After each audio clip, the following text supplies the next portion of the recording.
कौन थे? लॉर्ड वेलेज़ली थे। और ये क्वेश्चन भी बनता है। और कब स्टार्ट किए थे? 1790 ईस्वी में।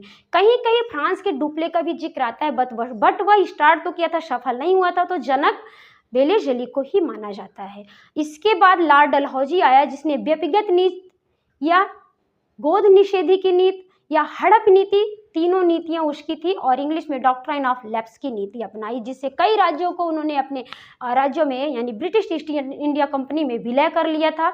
इससे कई राज रजवाड़े बहुत क्षुब्ध से अंग्रेजों से, जो 1857 की क्रांति में उनके जो है अंदर की ज्वाला भड़क उठी और कई क्षेत्रों में, कई राज्यों में क्या है, क्रांति शुरू हो गई। तो बहुत बड़ा संघर्ष हो गया था।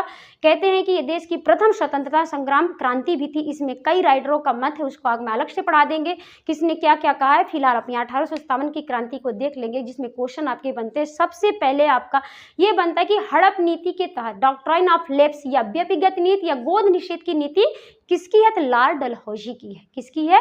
यहाँ पे मैंने लिख दिया डॉक्ट्राइन ऑफ लैप्स की नीति, ये रहा लॉर्ड डलहौजी की है।